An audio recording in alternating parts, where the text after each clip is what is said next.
여러분 안녕하십니까, 진성호입니다. 국민의힘의 전당대회가 6월 11일 열립니다. 이 자리에서 대통령 선거전을 관리할 새로운 당대표가 뽑힙니다. 자, 지금 모두 8명이 당대표 출마 등록을 했습니다. 아무래도 나경원 전 의원과 주호영 의원이 빅2로 꼽힙니다. 이번 전당대회의 당대표 선출 룰은 그렇습니다. 70%가 당원 투표입니다. 그리고 30%가 일반 국민 여론조사입니다. 그렇다면 아무래도 주호영, 나경원 두 사람이 가능성이 높습니다. 그런데 문제는 여론조사를 거듭하면 할수록 신진들의 기량이 돋보인다는 겁니다. 물론 여론조사는 30%이기 때문에 여론조사에서 이 인지도 뭐 이런 것들이 높다고 해서 높은 지지율을 보여서 그 사람이 당대표가 된다는 것은 아닙니다.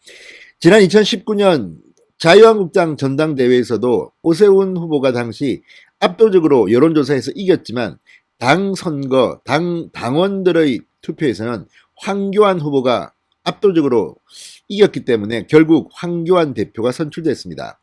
이번에도 비슷한 상황이 연출될 가능성이 여전히 높습니다. 그럼에도 불구하고 이번 전당대회를 앞둔 당대표 레이스는 상당히 흥미진진합니다. 지금 민주당이 상당히 부러워할 겁니다. 송영길, 우원식, 홍영표가 붙었던 지난 민주당의 전당대회는 흥행이 안 됐습니다. 사람들이 관심도 없었고 뭐 TV토론 시청률도 얼마 안 나왔습니다. 그러나 이번 국민의힘은 좀 다릅니다. 무엇보다 이준석 전 최고위원이 여론조사에서 계속해서 1등을 달리고 있습니다. 정말 이건 돌풍입니다. 뭐 이준석 전 최고위원에 대한 평가는 다양합니다. 저도 이준석 전 최고위원 개인적으로 잘 모릅니다. 그렇기 때문에 이준석이 얼마나 강점을 발휘할지. 그렇지만 정치는 냉혹합니다. 여론조사에서 이준석이 이렇게 많이 나온 것은 다 이유가 있을 겁니다. 물론 이준석이 박근혜 키즈였다가 이 바른미래당 탈당해서 유승민 뭐 이쪽으로 갔기 때문에 뭐 유승민 쪽 사람이다 이런 말도 있지만 제가 볼 때는 이준석이 유승민 사람 같지는 않습니다. 아마 유승민을 우습게 볼지도 모릅니다. 그러나 30대의 이준석이 여론조사에서 30% 벽을 뚫으면서 1등을 하게 됐습니다. 당시 나경원 전 의원이 2등을 했는데 10%포인트 넘는 차이를 벌였습니다. 물론 다른 조사에서도 이준석은 1등을 하지만 다른 조사에서는 오차범위 내기 때문에 뭐 언제든지 바뀔 수도 있습니다. 그러나 어쨌든 초반 신진들의 돌풍은 정말 놀랍습니다. 민주당은 감히 상상도 못할 일입니다. 민주당에서 당대표의 이런 초선급이 이 정도 돌풍을 일으킨 적이 있습니까? 자, 그러다 보니까 덩달아서 초반 지지율이 2등을 하게 됐던 김웅 초선 의원. 김웅 초선 의원은 이준석과는 좀 다릅니다. 유승민계라고 불릴만 합니다. 유승민이 스카우트해서 이번에 배지를 달았습니다. 송파구 아주 좋은 지역구를 줬습니다. 그러니까 김웅 의원이 유승민계라고 하는 데에 대해서는 뭐 그럴 수 있지만 이준석은 꼭 그렇지는 않습니다. 그리고 김은혜 의원, 대변인을 지낸 김은혜 의원, MBC 앵커 출신입니다. 청와대 대변인 됐고 나름대로 정치 신인 중에는 스펙이 간단치 않습니다. 김은혜 의원도 지금 지지율은 그렇게 높지 않습니다. 뭐 3%에서 4%대로 나오지만 출마 선언을 한 지 얼마 안 됩니다. 상당히 많은 발언들을 하고 있습니다. 자, 이렇게 3명, 초선 2명과 원외 정치신인은 아니죠. 이준석은 정치는 꽤 오래 했습니다. 이 3명이 돌풍을 일으키면서 지금 굉장히 흥미진진합니다. 여기에 빅2, 주호영, 나경원, 주호영이 버티고 있습니다.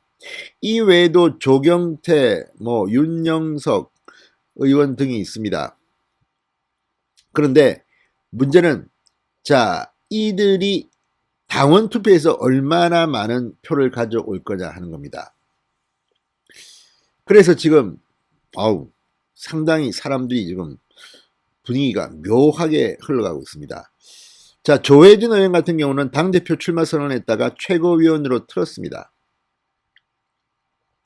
자, 그리고 홍문표 의원이 있습니다. 충청도 출신 홍문표 의원 사선입니다. 그럼에도 불구하고 여론조사에서는 그다지 높지 않게 나오고 있습니다. 자, 그러면 이 예비 경선에서 8명 중 5명으로 압축되는데 3명 탈락자가 누구일까?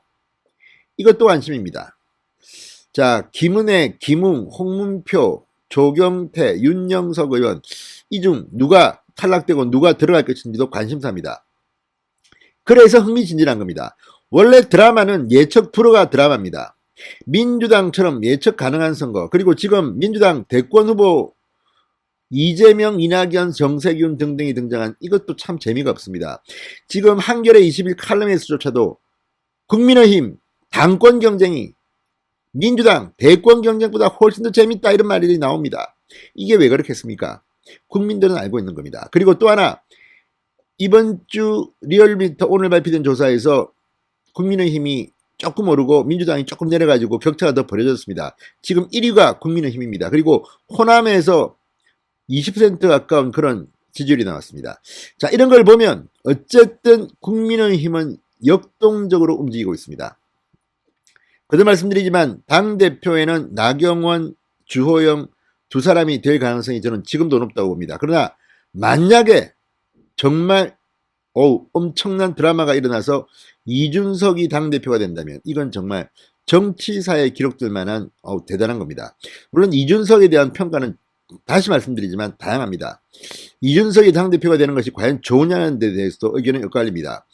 대통령 선거는 그래도 중진이 대표로 있으면서 무기를 잡는 게 좋다는 것과, 아니다, 지금 대통령 선거는 당내 인재가 많기는 하지만 지지율로 보면 당내는 마이너리그고 당외가 메이저리그다. 당 밖에 최재형도 있고 윤석열도 있고 김동연도 있고 안철수도 있고 외부가 좀 뜨겁습니다. 지금 홍준표도 지금 현재는 외부에 있습니다.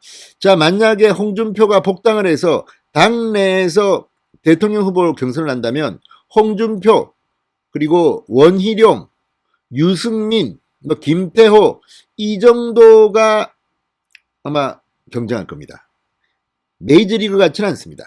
자, 메이저리그의 중심인물은 역시 윤석열과 최재형입니다. 최재형 감사원장은 지금 숨어 있습니다. 지금 현직 감사원장이기 때문에 정치 선언을 안 해서 지금 이름은 나오고 있지 않지만, 만약에 최재형 감사원장이 대통령 후보 출마 선언을 한다면 제가 볼 때는 엄청난 폭발력을 갈 겁니다. 특히 야권에서 가장 매력적인 사람이 최재형이라고 할지도 모릅니다. 대중성은 두 번째 치고 많은 요소들이 지금 대통령 후보로서 손색이 없습니다. 자, 그리고 윤석열은 아시다시피 이미 여론조사 1위를 달리고 있는 그런 장외 거물이 됐습니다. 당을 하나 만들 수도 있습니다. 그러니까 지금 분위기를 봐서는 이 국민의힘 전당대회가 이 정도 흥행을 하는 것도 다행입니다. 그렇지 않으면 완전히 국민의힘은 지금 외부에 흡수될 정도의 처지입니다. 그래도 지난 선거에서 오세훈, 박형준이라는 두 사람이 서울시장, 부산시장 압도적으로 당선되는 바람에 일단 체면은 살렸습니다. 그래서 지금 국민의힘의 전당대회 또 한 번 더 이 신진들의 선전으로 국민들의 관심을 모으고 있다는 것이 충격적입니다. 자, 이런 것을 반영하듯 오세훈, 원희룡이 밖에서 이들을 격려했습니다. 오세훈 시장 어제 유쾌한 반란을 꿈꿉니다라는 그런 글을 올렸습니다.